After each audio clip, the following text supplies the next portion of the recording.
Hermano Quesada, al llegar al penal La Esperanza, ¿cómo se desarrolló su ministerio? ¿Siguió predicando? Sí, Dios me abrió puertas. Empecé a tener un grupo de oración con algunos jóvenes. Empezamos a orar en las mañanas, en las mediodías, y siempre asistíamos al culto de las 3 de la tarde. El pastor general, el hermano Jorge Bolaños, que primero Dios ya está en libertad también, él me dio la oportunidad de que en la celda B2, donde también él estaba recluido, yo pudiera colaborar en la predicación internamente en esa celda por las noches. Así que podría decirse que sí seguí predicando. En el sector 1, a nivel general, unos días antes que me iban a dar el privilegio para predicar, fue que dio el Señor me regaló la libertad. Así que solo prediqué en la celda B2. Muy bien. ¿Cómo trató Dios con usted en esta nueva etapa? ¿Recuerda alguna experiencia sobrenatural en el penal La Esperanza? Sí, pasan muchas cosas, la verdad, en esos lugares. Hay luchas espirituales. Pero algo que marcó mi vida en ese lugar fue un día que llegó un muchacho que lo habían condenado a 27 años de prisión. Y él me dijo, hermano Quesada, vengo de mi vista pública y fui condenado a 27 años. Quiero decirle, hermano Quesada, yo no cometí el delito. Yo no cometí el error por el cual me están acusando y fui condenado. Entró temor en mí, quiero decirle, sí, entró temor en mí por eso. Y él me dijo, yo quiero suicidarme. Él me dijo que quería suicidarse, yo lo aconsejé, le ayudé. Y un día me levanté en la madrugada porque él estaba llorando. Perdón. Estaba llorando y le dije, lo ministré. Pero el día siguiente tuve una experiencia sobrenatural. Como que al enemigo no le gustó que yo había ministrado a este joven. Y un día en la celda P2 yo ya estaba en una celda de privilegio. Me habían puesto en pasillo. Estar en pasillo es un privilegio. Y dormía a la par de las personas que también tenían de alguna manera influencia en ese lugar. Es más, había una televisión, por ser una celda de privilegio, había una televisión en ese lugar, que en esa época, pues de alguna manera, ¿verdad? Él ya tenía muchísimos años de vivir en ese lugar, en esa celda, y ahí tenían ese televisor. Yo recuerdo que la pantalla se encendió sola, y era la 1:19 AM. Y digo la hora exacta porque de repente vi que se encendió la pantalla. ¿Usted estaba despierto? ¿Esto no fue un sueño? No fue un sueño, yo estaba despierto y cuando vi que se encendió la pantalla, me senté y de repente entró un muñeco como verde o amarillo, con los ojos saltados, y empezó y traspasó los barrotes de la prisión, y entró un escalofrío en mí, y de repente empezó a buscar a alguien en la celda. Yo veía que se paraba cerca de uno de los compañeros que estaba a la par mía durmiendo, y yo quise hablar, pero me quedé mudo. Y quise hablarle al pastor general para decirle lo que estaba pasando y no podía. Era una lucha espiritual. En ese momento se me quedaba viendo y yo empecé a mencionar, la sangre de Cristo tiene poder. La sangre de Cristo tiene poder. Solamente eso recuerdo que empecé a mencionar y él se me quedó viendo y traspasó las paredes y se fue. Quiero decirles que el día siguiente amaneció ahorcado una persona. Otros lo llevaron de emergencia con fiebre para las clínicas. Ellos no se explicaban lo que había pasado. Yo sí lo pude ver en el sentido espiritual.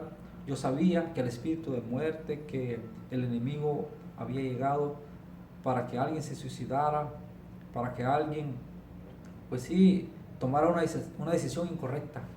Por eso es importante dirigirme en este momento al pueblo de Dios, a la iglesia, y decirles que hay que orar por los que están en los reclusorios, en los penales, en las Bartolinas, porque el enemigo visita esos lugares muy frecuentemente y por eso es que muchas personas se suicidan, Muchas personas toman decisiones incorrectas por cualquier motivo. Es necesario que oremos insistentemente, así como muchos de ustedes lo hicieron por este servidor. ¿Qué pasó durante la audiencia preliminar? En la audiencia preliminar ya estaban todas las pruebas de que yo era inocente. Los abogados ya habían llegado y me habían dicho, su prueba de huella salió a los 4 meses, más o menos, y hemos llegado a la conclusión de que usted es inocente, aunque yo ya lo sabía. Entonces, estaba seguro que iba a salir en la audiencia preliminar. Fui trasladado al penal, fui trasladado a los juzgados, a mi audiencia preliminar. El juez miraba los papeles 1 y 2 y 3 veces y él dijo estas palabras: a usted yo no lo puedo condenar, pero tampoco lo puedo dejar ir libre.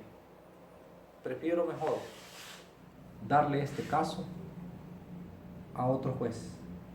Y dio la orden que me llevaran nuevamente al penal de Mariona. Se declaró incompetente. Se declaró básicamente incompetente. Él estaba como confundido, miraba los papeles de una y otra forma, porque él no hallaba indicios de que yo era un delincuente, que yo había cometido el delito. Es más, la gente estaba consciente, la misma fiscalía estaban conscientes de que se habían equivocado. Sin embargo, tenían que seguir un juicio, un proceso normal, un protocolo hasta que yo llegara a la vista pública. Ahora, hay algo también que me marca en este punto, y es que yo ya me había despedido de mis compañeros, porque los reos me dijeron: mira, Santos, vos sos inocente, vos te vas a ir a la preliminar, Dios ya trajiste una misión a este lugar y pues ya la cumpliste, ahora te vas a ir libre. Y entonces yo empecé, a esa época pues yo ya tenía mi champú, mi jabón, mis mudadas, mis ginas. Y ese día yo me despedí de ellos y les dije: bueno, les voy a regalar mis ginas, mi champú, mi jabón, todo, porque yo ya no voy a regresar. Y cuando regreso, la sorpresa que yo había quedado para la siguiente audiencia. Tuve que volver a pedir mi jabón, mi champú, y fue bien tremendo eso, porque no me dejaron ir en la audiencia preliminar, me dejaron para la vista pública, que dentro de un momento les voy a contar.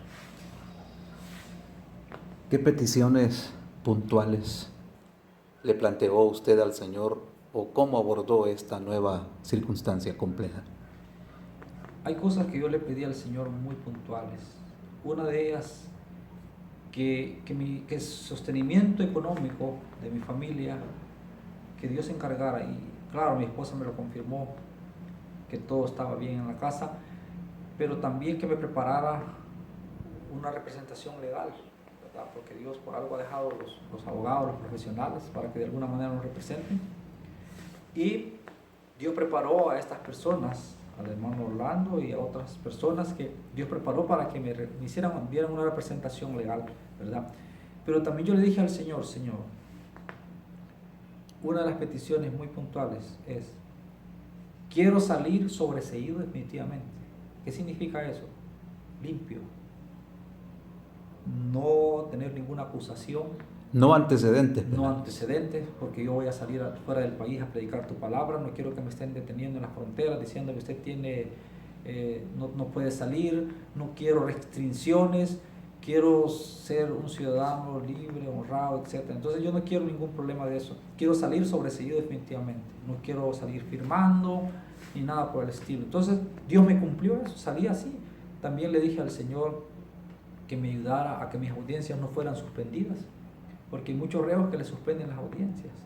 Le toca el 30, se llega al 30, mire, no va a poderse hacer su audiencia, lo dejan para dentro de 15 días, regresan los 15 días, le dicen que no se puede, y así lo tienen. Hay reos que duran hasta 2 años en una Bartolina y no les hacen audiencia.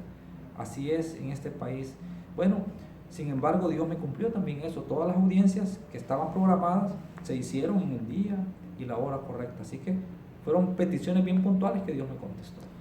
¿Cómo es la visita familiar en el régimen de un penal? En los penales es diferente, porque no son 5 minutos, sino que allá pueden ser de 2 a 5 horas, ¿verdad? Una visita. El problema es que como las colas son inmensas, solo allí se le va la mitad del tiempo a la familia, haciendo colas, porque son unos registros exageradamente, bueno, ellos tendrán sus motivos, pero casi la mitad del tiempo se va en estar haciendo siguiendo el protocolo para entrar.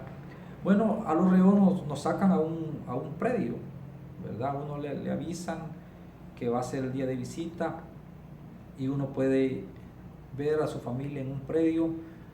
Si van dos familiares se turna, primero entra una persona. Recuerdo cuando mi esposa llegó la primera vez allá al penal de Mariona, mis ojos se llenaron de lágrimas.